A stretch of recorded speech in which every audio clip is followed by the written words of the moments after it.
یہ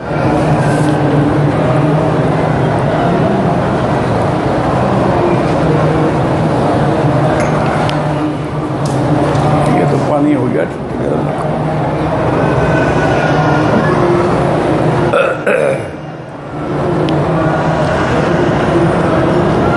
کہتے جی کہ حضرات غیر مقلد، بارہ گزارش یہ ہے کہ غیر مقلدین کے نزدیک جو ہے اونٹ ہو یا گائے ہو اس میں 7 قربانیاں سب کے نزدیک 7 ہیں. کسی کے نزدیک بعض علماء نے 10 لکھی ہیں لیکن اکثر 7 مانتے ہیں. حضور کے 4 بیٹیاں تھیں، سیدہ زینب، سیدہ رقیہ، ام کلثوم اور سیدہ فاطمہ رضوان اللہ علیہن اجمعین. اور آپ کے 3 بیٹے تھے، طیب، طاہر، قاسم. بعض میں یہ لقب تھے، اصل میں عبداللہ ابراہیم قاسم. تو 3 بیٹے تھے اور 4 بیٹیاں تھیں.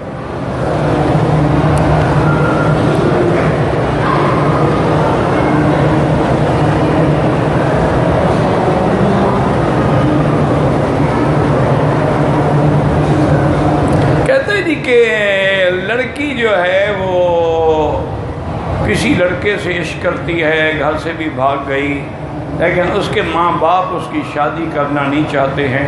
تو بہرحال ماں باپ کی رضا کے بغیر تو شادی نہیں ہو سکتی. وہ قانونی اپنی لو میرج چاہے کر لے، لیکن شریعت نے پابندی رکھی ہے کہ لا نکاح الا بولی، جب تک ولی نہیں ہوگا نکاح نہیں ہوگا.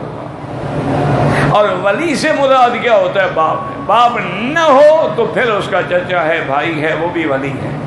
اچھا، ایک علماء نے لکھا ہے کہ مثلاً کسی کے والدین بالکل ضد کر گئے، لڑکی کی شادی نہیں کرنی چاہتے، لڑکی بالغ ہو گئی ہے، عاقل ہو گئی، تو قاضی کو درخواست دے گی تو قاضی بھی ولی بن کے اس کا نکاح کر دے گا.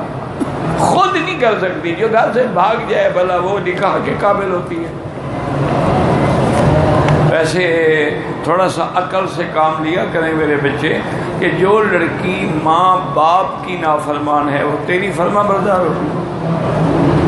اگر وہ ماں باپ کے گھر سے بھاگ کے تیرے عشق میں آ گئی ہے نا، انشاءاللہ کسی اور کے عشق میں تیرے گھر سے بھی بھاگ جائے گی تو بھائی رنگ دکھلائے گی. ایسی لڑکیوں سے کبھی شادی نہ کیا کریں، یہ چلتی پھرتی لاشیں ہیں اور یہ عورت کہلانے کی بھی حقدار نہیں ہے. ان کو عورت نہیں کہنا چاہیے. جو بے پردہ ہو وہ کیا عورت ہے؟ جو انگلش لباس پہنتی ہو، رات کو نائٹی میں پھرتی ہو، وہ کہاں کی عورت ہے؟ عورت کا معنی وہ جس کو چھپایا جائے. تو یہ تو عورت ہے ہی نہیں. اس کو اور جو مرضی ہے نام دے، عورت نہیں ہے کم از کم.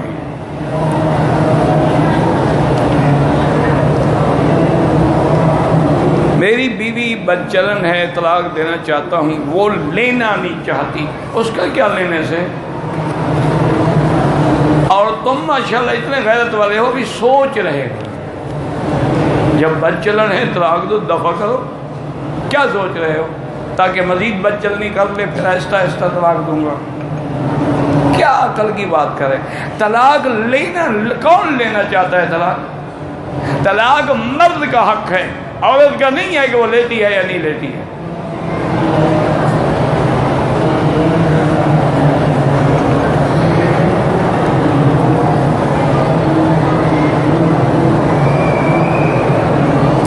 خلا لے لے، عدت گزار کے شادی کرے.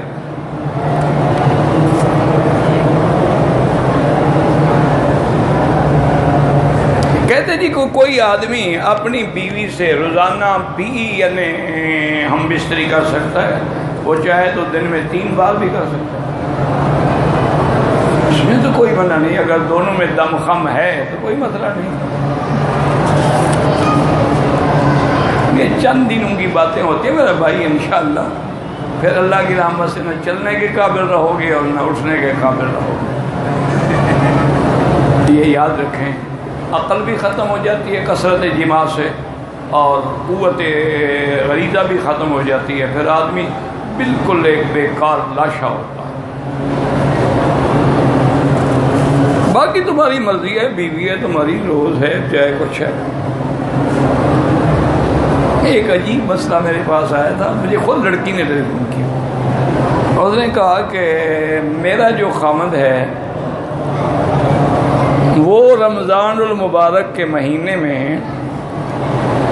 مجھے پابند کرتا ہے کہ بھی تم بالکل افطار کے وقت میں بالکل اپنے بیڈ روم میں تیار رہنا، کیونکہ اس اللہ نے روزے میں 3 چیزیں بند کی ہیں، کھانا بھی بند، پینا بھی بند، بیوی سے جماع بھی بند۔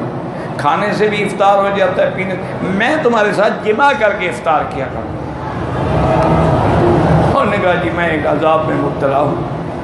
وہاں سے امام اللہ اکبر کہتا ہے اور یہ جماع شروع کر دیتا ہے۔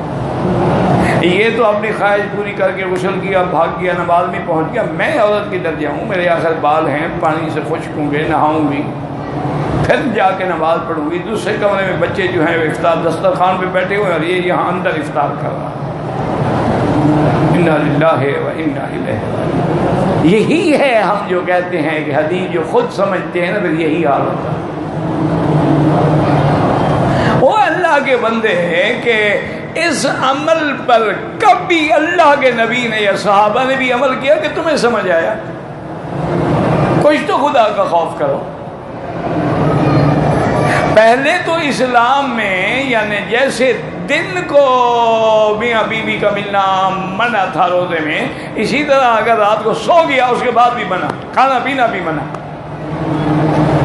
یہ تو اللہ نے کرم کیا کہ اللہ نے رات حلال کر دی کہ احل لکم لیلۃ الصیام الرفث الی نسائکم، کہ رات کو میاں بیوی مل سکتے ہیں۔ دنیا میں ہر قسم کی مخلوق ہے، اللہ تعالیٰ سے دعا کریں اللہ ہدایت دے۔ اور ایک بات یاد رکھو، جب تک اسلام کے احکام پہ چلو گے دین دنیا میں کامیاب رہو گے، اور جس دن اسلام کے رستوں سے ہٹو گے اسی دن تباہی اور بربادی شروع۔ یہ صداع کی بیماری ہے، آتشک کی بیماری ہے، ایڈز کی بیماری کہاں سے ہوتی ہے؟ اب رو رہا ہے پورا یورپ، اپنی بیوی کے بعد جاتے ہوئے ڈرتے ہیں کہ اللہ کو معلوم اس کو ایڈ لگا ہوا تو میں تو رول گیا نا۔ تو یہ جتنے غلط کام ہیں، عورتوں سے بدفعلی کرنا، غلط مقام استعمال کرنا، اور بعض عورتیں نعوذ باللہ ریچھ سے کتوں سے جماع کرواتی ہیں، اس کا انجام جو ہے یہ ایڈز ہوتا ہے۔ ہمارے ایک عزیز نے فون پر اپنی بیوی کو ایک بار کہا کہ تم بھی تو فارغ ہو، 2 بات پکی طلاق ہو گئی جناب۔ فون پہ کہے یا کچھ کہے، فون پہ طلاق ہو جاتی ہے، نکاح نہیں ہوتا، کیونکہ نکاح میں دونوں کا ایک جگہ ہونا ضروری ہے ایجاب قبول کے لیے۔ طلاق کے لیے تو دونوں کا اکٹھے ہونے کی ضرورت ہے، وہ دینی مرد نے ہے، عورت چاہے سامنے ہو یا نہ ہو۔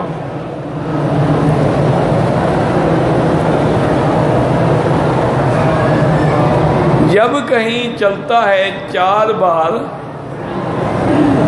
شوہر کو بلاتے ہیں، عدالت میں نہ آئے، تو یہ قانون جو ہے انگریزی قانون ہے، اسلامی نہیں۔ اسلام میں لازماً اس کو بلانا ہو۔ اگر بالکل اخبار میں اعلان میں نہ آئے تو قاضی پھر ولی بن کے فیصلہ کر دے۔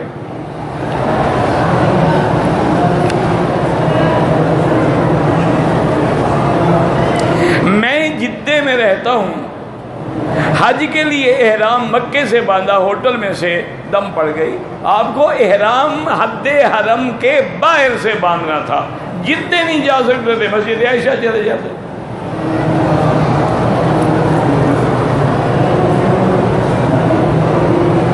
تراویح ہے یا تہجد ہے، ثنا بھی پڑھیں گے، سورت بھی پڑھیں گے، فاتحہ بھی پڑھیں گے۔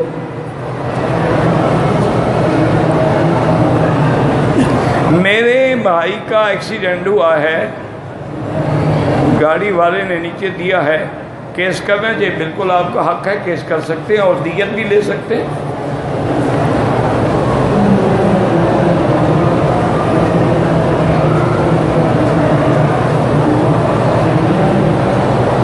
اگر کسی نے اپنی انشورنس کرائی ہے اور اس میں یہ لکھا ہوا ہے کہ آپ مر گئے تو آپ کو 10 لاکھ دیے جائیں گے، وہ سود ہے۔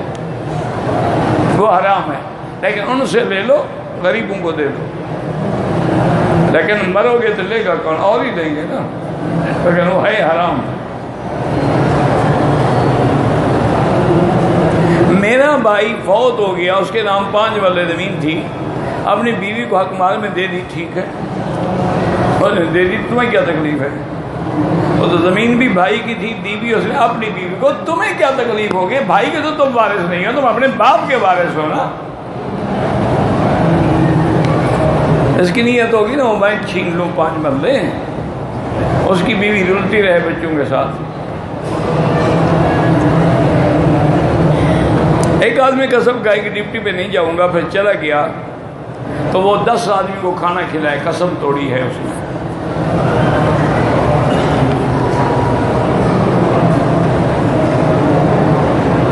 میرا بھائی ہے، روتا رہتا ہے، پریشان ہے، اس کو چاہیے کہ لا الہ الا انت سبحانک انی کنت من الظالمین یہ پڑھ کے دعا کیا کرے۔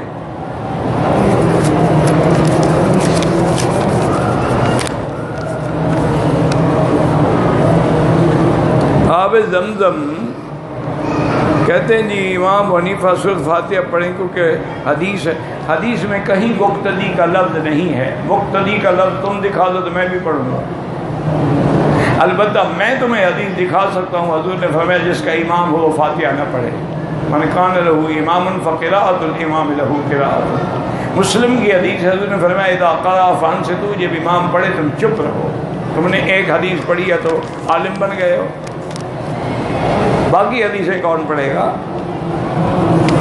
اور وہ جو تم حدیث پڑھتے ہو لا صلاۃ الا بفاتحۃ الکتاب کہ فاتحہ کے بغیر کوئی نماز نہیں، مجھے نماز تو بتاؤ جس میں فاتحہ نہ ہو۔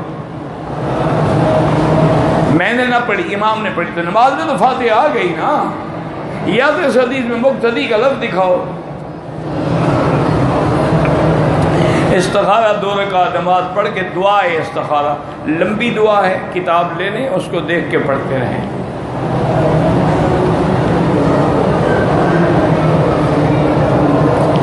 کہتے نہیں ہمیں کیسے پتہ چلے گا کہ جیسے کہ یہ ہر مولوی کہتا ہے میں حق پہ ہوں، تمہیں گھڑی کا تو پتہ چل جاتا ہے کہ یہ 2 نمبر ہے یا 1 نمبر ہے، مولوی کا پتہ نہیں لگتا، تمہیں سب پتہ ہے، تم خود 2 نمبر ہو،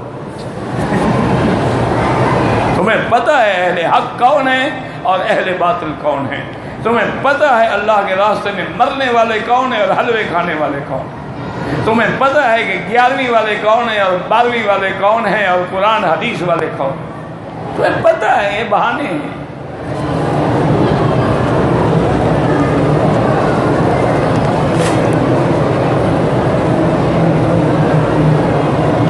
اگر ایک عورت کی عادت ہے کہ 2 دن میں حیض، 2 دن حیض نہیں ہوتا، کم سے کم 3 دن، تو کم از کم 3 دن اس کو دیکھنا چاہیے، پھر غسل کرے، نماز پڑھے، زیادہ سے زیادہ 10 دن، کم سے کم 3 دن۔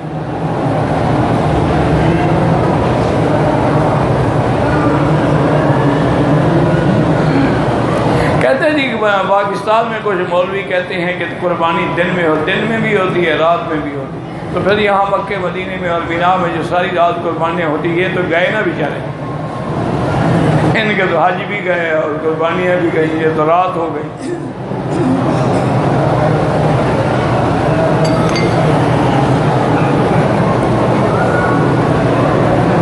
کوئی شخص مدت طویل سے چھٹی نہیں گیا بالکل گناہ گار ہے، جب تک کہ اپنی بیوی کا حق، اگر ایک آدمی کام پہ آیا 2 سال کے لیے، اس کو اطمینان ہے کہ میری بیوی محفوظ ہے، اس کی عزت محفوظ ہے، ماں باپ کے گھر میں ہے، کوئی خوف نہیں ہے، ٹھیک ہے، لیکن یہ نہیں کہ ہمیشہ طویل مدت تک باہر پھرتا رہے، پھر عورت کیا کرے؟ حضرت عمر تو حکم لکھتے تھے کہ 6 مہینے سے زیادہ بھی کوئی فوجی باہر نہ رہے، تم نہیں جاتے اس کو وزٹ ویزے پہ بلا لو، یا بالکل تنگ ہو طلاق دے دو، وہ اپنا کوئی اور گھر دیکھے۔ کہتے ہیں کہ لڑکی کی شادی کی عمر کے لیے کون سی عمر موضوع ہے؟ جب لڑکی بالغ ہو جائے، شادی کے قابل ہے، باقی احتیاط اسی میں ہوتی ہے کہ کچھ بڑی ہو جائے، عقل آ جائے، میچور ہو جائے، تاکہ جب دوسروں کے گھر میں جائے گی تو کچھ بھی نہیں جانتی ہوگی نا۔ خیر آج کل کی لڑکیاں تو ماشاءاللہ 7 سال کی بھی میچور ہیں، ان تو ماں باپ سے بھی زیادہ پڑھی ہوئی ہیں۔ اگر گھر میں جنات کا اثر سورۃ البقرہ پڑھو، سارے گھر والے بیٹھ کے سورۃ البقرہ کی تلاوت کرو، پانی پہ پڑھو، پانی سارے گھر میں پھینکو، اور انشاءاللہ جنات اگر ہیں تو بھاگ جائیں گے، ویسے کوئی اور جن بنا ہوا ہے تو اس کو خود پکڑو۔ کہتے ہیں مکہ مکرمہ مدینے والوں کو وہابی کیوں کہتے ہیں؟ مجھے تو نہیں پتہ کون کہتا ہے، آپ اس کا نام لکھو نا، کون آدمی ہے جو کہتا ہے وہابی؟ اگر کہے تو کوئی بات نہیں، وہاب اللہ کا نام ہے، اللہ والے۔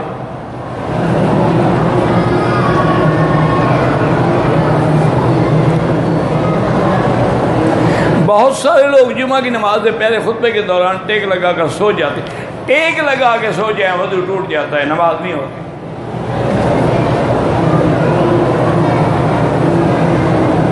کہتے تھے کہ والدین کھڑے ہیں تو سجدے کی حالت میں ان کے پاؤں کو بوسہ دینا وہ ناجائز، سجدہ اور رکوع صرف اللہ کے لیے۔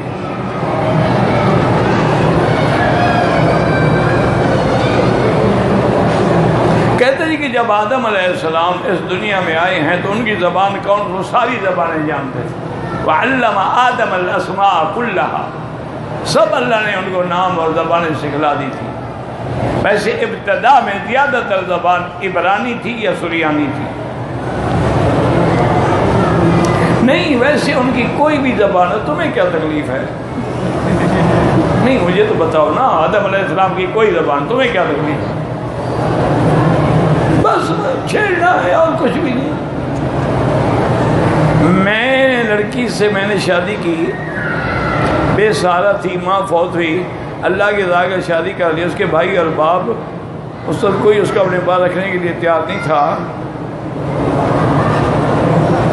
لیکن وہاں سے 1 سال بعد وہ چلی گئی۔ میں نے اس کو بہت سمجھایا، اب وہ اپنے بھائیوں کے پاس ہے، اس کے بھائی تو وہ جانے، اس کے بھائی جانے، تمہیں کیا تکلیف ہے؟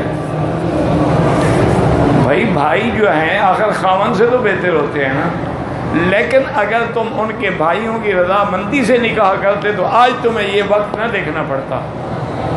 تم نے تو بے سہارا سمجھ کے نکاح کر لیا، آپ بارے سے نکل آئے ہیں تو اب آپ کو تکلیف ہے۔ آپ جا کے ان کے وارثوں کو راضی کرو، اور راضی کر کے پھر اس کو اپنے پاس لے آؤ۔ راضی نہ ہوں تو پھر ٹھیک ہے، طلاق دے دو۔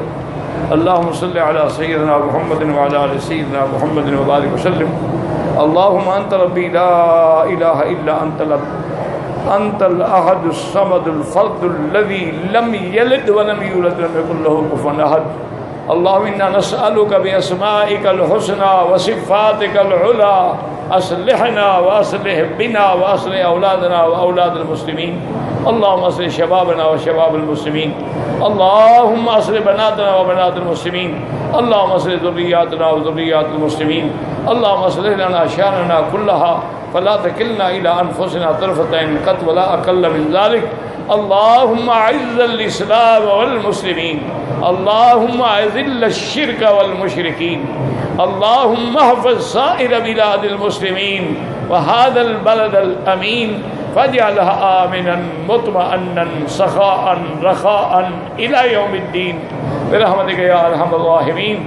یا اللہ بیماروں کو شفا عطا فرما، یا اللہ بیماروں کو شفا عطا فرما، یا اللہ بیماروں کو شفا عطا فرما، یا اللہ ہماری ظاہری باطنی روحانی جسمانی بیماریاں دور فرما، یا اللہ بے حیاؤں کو حیا عطا فرما، یا اللہ بے دینوں کو دین عطا فرما، بے اولادوں کو اولاد عطا فرما، اولاد صالح عطا فرما، بے روزگاروں کو روزگار عطا فرما، جن بچیوں کے رشتے نہیں ہوتے ان کو خیر کے رشتے نصیب فرما، یا اللہ ہمیں مانگنا بھی نہیں آتا بغیر مانگے عطا فرما، یا اللہ مسلمان جس ملک میں ہیں ان کی جان مال آبرو عزت کی حفاظت فرما، یا اللہ کشمیری مسلمانوں پہ رحم فرما، فلسطین کے مسلمانوں پہ رحم فرما، یا اللہ شام میں حلب میں ہر مقام پہ مسلمان جہاں ہیں، عرب میں عجم میں ان کی عزت مال آبرو کی حفاظت فرما، یا اللہ یہود و حنود کی سازشوں سے بلد الامین کو قیامت تک محفوظ رکھ، یا اللہ پاکستان کی حفاظت فرما۔ ربنا تقبل منا انك انت السميع العليم وتب علينا انك انت التواب الرحيم۔ صلی اللہ تعالی خیر خلقہ سیدنا محمد وعلى آلہ وصحبہ اجمعین۔ اللہم صلی علی سیدنا محمد وبارک وسلم علیہ۔